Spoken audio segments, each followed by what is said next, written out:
Have you ever felt like you just sort of, well, backed into your job, especially if you're a product manager? Oh, definitely. It's a role that, often feels less like a neat profession and more like this ever-shifting landscape of urgent, important things. Yeah. And if you're anything like the PMs we talk to, you might feel a bit overwhelmed. All this information coming at you, no clear map for what you should be doing, right? That feeling is almost universal for product managers, I think. You've really hit on something core there. Unlike, say, software engineering or accounting, with very set frameworks, product management often just lacks that consistent universal definition. Oh, And that leads straight to that amorphous collection you mentioned. You're constantly sifting, trying to define your own path. that's exactly why today we're doing a deep dive. We want to get into the essential competencies, the skills that define a really effective product manager. Good plan. Our mission, really, for you listening, is to cut through that overload, give you a clear, insightful overview of competence models, matrices, from across the industry. Right.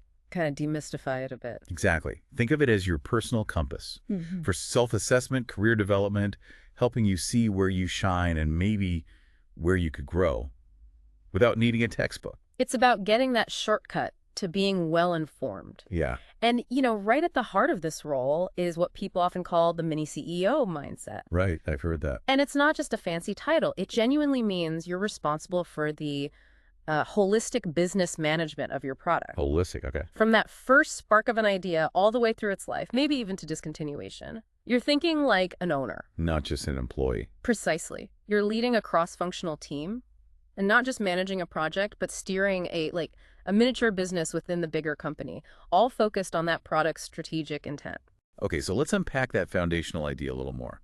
What are the absolute core responsibilities for an empowered product manager? It really boils down to two fundamental things. First, ensuring the value of the product. Does it solve a real problem for customers, genuinely? Okay. And second, its viability. Does it actually work for the business? Is it sustainable, profitable? Value and viability. Got it. And what's really interesting here is, the tools, the techniques, even the tech we use, it all changes so fast, dramatically sometimes. Totally. But these two core principles, value and viability, they stay incredibly stable. They're like the bedrock of the profession. So the how might change all the time, but the what and the why, those are constant. That makes a lot of sense. Exactly. And speaking of bedrock, what's the very, very first responsibility you see for every single PM, no matter the product or industry? Oh, without a doubt. It's building the habit of talking to users, to customers directly, every single week. Every week. Wow. Every week. The goal isn't just, superficial feedback. It's to become one of the absolute experts at your company on your users and customers. Knowing them better than anyone else. Better than anyone. Understanding their real pains, their hopes, their workflows. What's often surprising, though. What's that? How many PMs only talk to the happy users? They miss the most crucial stuff, the insights from the frustrated ones, or the ones who left. Ah, that's a powerful point. So it sounds like it goes way beyond just casual chats. What kind of techniques are we talking about? Exactly. It means applying basic but structured interview techniques to really uncover specific customer needs related to the product. Structured, okay. Yeah, asking open-ended questions, questions that let the customer lead. Like, walk me through the last time you struggled with task X, not just, do you like feature A or B? Right, get the story. Get the story, capture their voice, make it an ongoing part of market research, not a, once-a-year visit. The real goal is understanding the why behind what they do, not just the what. And to make all that rich, ongoing research actually actionable, I imagine you need ways to, internalize that customer voice. Absolutely. It's incredibly valuable to use user models, things like personas or customer archetypes. Personas, right? And these aren't just made-up characters. They should be research-backed representations of common customer traits, motivations. They help you capture, communicate, really internalize who you're building for. So the whole team gets it. Exactly. Transforms abstract data into, relatable human stories. Okay, so first pillar, be the customer expert. Then the next crucial thing seems to be all about the business side. That's it. You have to continuously learn more about your business, how sales works, getting solid financial acumen, because product management, really, it is business management, right? at the product level or maybe product line portfolio. Spot on. It's where that mini CEO hat really fits. A strong product company, it doesn't just run on great ideas. No. No, it builds on a clear product vision, a really well-defined product strategy, and crucially, exceptional skills in both data and qualitative research. Oh, science. Both sides. That combination helps them deeply understand the market opportunities and also the potential threats, what's often overlooked. How easy it is for companies to just fall in love with their own ideas without truly validating them against what the market wants or what competitors are doing. Yeah, the echo chamber effect. So this is where strategic skills become critical. Robust market analysis, staying on top of trends, competitive benchmarking, Exactly. and then pulling all that insight together into something actionable. It means really understanding industry classification, finding that competitive advantage, which sounds harder than it looks, It often is. and doing a proper SWOT analysis. Strengths, weaknesses, opportunities, threats. Yeah. But specifically for the product. Precisely. A good product strategy isn't just some wish list. It has to be based on sound insight from clients, consumers, the market. And crucially, it has to align with the overall company strategy. Alignment is key. Absolutely key. A common pitfall is developing a product strategy in, like, a vacuum, without really understanding how it fits the bigger picture or how sales and marketing will actually support it. Right. Best strategy in the world, if it doesn't align, it's basically dead in the water. And that strategic understanding, that then feeds directly into how you talk about your product's value. Yes. Defining a clear value proposition, knowing the target customer, their validated problem, the benefit they want, and how you can prove your solution delivers. Exactly. Proof is important. And then crafting that compelling positioning statement to cut through the noise in the market. Make your product stand out. Yeah, think of it like this. The value prop. That's your internal North Star, the positioning statement. That's the concise external message you broadcast. Okay, give me an example. Sure. Say your product is a project management tool. Your internal value prop might detail how it cuts team meeting time by 20% for remote teams based on user studies. But your positioning statement, maybe for the website, it might simplify that too. For remote teams drowning in meetings, our tool is the collaboration hub that makes projects seamless and saves you hours weekly, unlike those generic chat apps. Concise, benefit-driven. Nice. Okay, beyond strategy, PMs absolutely need financial literacy. You mentioned P&L statements. Profit and loss, yes. Shows your revenues and expenses over time. Need to know your revenue, your COGS, cost of goods sold. The direct costs of making your product. Right. And gross profit, understanding balance sheets, maybe even discounted cash flow concepts like NPV, net present value, especially for big investments. And look, this isn't just for the finance folks. For a PM, understanding COGS helps you spot chances to, say, cut manufacturing costs or boost profit margins. Makes sense. And NTV, net present value, that helps you decide if investing in a new feature or even a whole new product line will actually create more long-term value than just, keeping the cash or putting it elsewhere. So it helps compare ideas financially. Exactly. It puts a potential future value on them. So competencies here include things like value-based pricing, cost modeling, managing margins. You're building forecasts for unit volumes, pricing, revenue, cash flow. Yep, all of that. And then testing those assumptions with sensitivity analysis. That seems crucial. It really is, because forecasts are just guesses, educated guesses, but still guesses.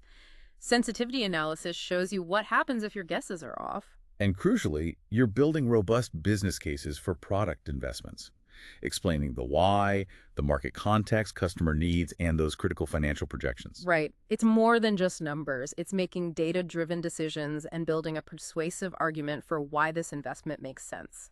A common mistake: underestimating costs or overestimating adoption. Yeah. Optimism bias. Exactly, which makes that sensitivity analysis even more important. Did we test what happens if sales are only half what we hope? Okay, so we've covered knowing your customers, knowing your business inside out. Now let's pivot. How do you turn all that into reality? Product discovery sounds key. Core competence, absolutely. It's about figuring out the right product to build, not just dictating a solution from above. That's the heart of it. It involves a lot of ideation, sorting through opportunities, and always looking for old problems, better solutions. Old problems, better solutions. I like that. Think about it. How many better mousetraps have there been? But only a few really change things because they tackle a deep, often unsaid, old problem in a totally new way. Good point. But there's a catch. While it's tempting to spend ages in problem discovery, you have to balance that with efficient solution discovery. Meaning? Meaning the clock is ticking.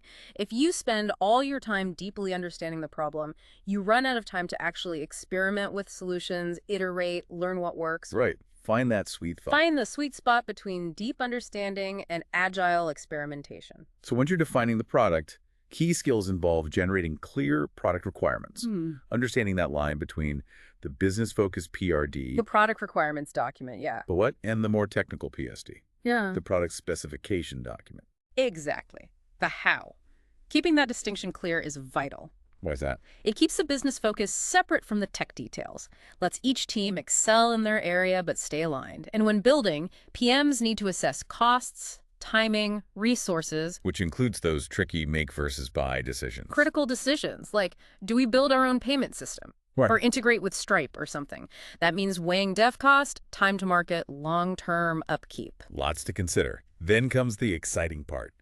Go to market. The launch? Competencies here are things like meticulous launch planning, channel strategy, creating enablement content for sales, for marketing.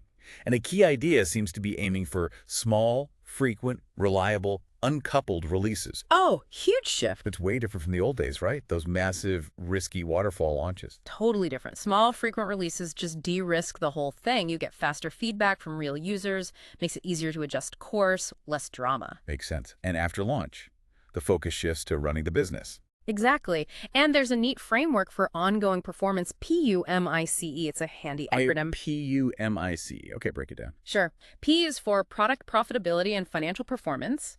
U for unforgettable customer experiences. M is marketing performance management and integrity in business. C, customer loyalty. And E, efficient operations. PUMICE. That's actually a great checklist. Product performance, user experience, marketing integrity, customer loyalty, efficiency. Right. So using that approach means constantly watching key metrics, doing post-launch reviews, win-loss audits. Why are those audits so critical? Win-loss sounds tough. They can be, but they're critical because they're your honest look back. A win-loss audit forces you to confront why you won a deal and, maybe more importantly, why you lost one. Product gaps. Yeah. Pricing. Sales fumbled. Could be anything. But those insights feed directly back into your strategy, your roadmap. You learn, improve, avoid repeating mistakes. It's the ultimate learning loop. This brings up a big question. How do PMs actually get all this done? It sounds like it takes serious leadership collaboration, especially since you often lead teams you don't directly manage. That's a huge part of the role. You're leading cross-functional team, so you need skills in aligning goals, shared planning, building bridges between, say, engineering, marketing, sales. Different worlds sometimes. Absolutely. And understanding team dynamics helps. You know, Tuckman stages. Forming, storming, norming, performing. And clarifying roles, maybe using something like a RACI chart. RACI. Responsible, accountable. Consulted and informed. Yeah, just making it clear who does what. What's really fascinating and maybe tough is that idea of leading with context, not control. Ah, yes. That's key for empowering teams. Instead of micromanaging, you give them the strategic clarity, the vision, the strategy, the team setup. Exactly. So the team closest to the tech, closest to the customer, can make the best calls because they have the context. Your job isn't telling people what to do. But making sure they have the clarity and autonomy to figure out the best way to do it. You got it. And that also means supporting others, helping them develop their skills, teaching, coaching, giving feedback, sharing what you know about, say, value selling or managing a portfolio. Paying it forward. Yeah. Okay, finally, let's touch on self-direction and growth. As a PM, you need basic personal skills like goal setting, time management, just owning your tasks. Absolutely essential. You're juggling constantly. Beyond that, creative thinking, brainstorming, concept generation, and critical thinking logic, testing assumptions, framing problems properly. Vital. Both sides of the brain. Mm-hmm. And of course, integrity. Strong work ethic, ethical decisions, confidentiality, those are just non-negotiable in any leadership role. Couldn't agree more. And for real long-term success, self-awareness and reflection seem key, what you call experiential development. Yes, actively seeking feedback, honestly looking at your strengths, your weaknesses. A PM's career is just continuous learning. It never stops. Never. Practical experience, plus really thinking about your decisions, even those gut feel ones. They're often more accurate than you think, right? Because they're based on experience. Exactly. That's where the wisdom comes from. Those gut calls are often just rapid pattern recognition from years of doing this, even if you can't explain the logic right then. So how do you apply all this, all these competence areas? Well, understanding them means you can use them for self-assessment. Don't think of it like a test you pass or fail. Think of it as a diagnostic tool. It helps you benchmark where you are now skill-wise, and then figure out where you'd like to be in, say, the next year. Set some real actionable goals.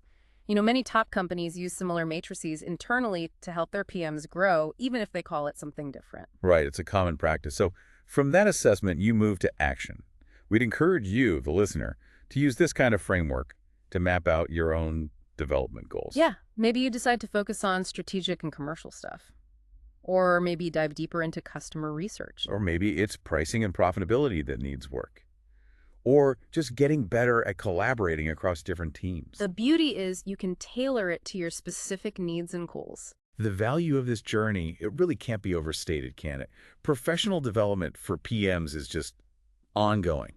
It has to be. And by actively charting your career through these competence areas, you're not just building your own skills, you're directly helping yourself succeed. And by extension, your product and your whole company. Exactly. It takes that amorphous collection of tasks and turns it into a much clearer, navigable landscape for your career. So just to recap quickly, having a structured competence framework, it helps product managers get clarity, assess their skills across the board, and plan for continuous growth in a job that's often really dynamic and, let's face it, sometimes pretty ill-defined. It turns ambiguity into a path forward. Well put.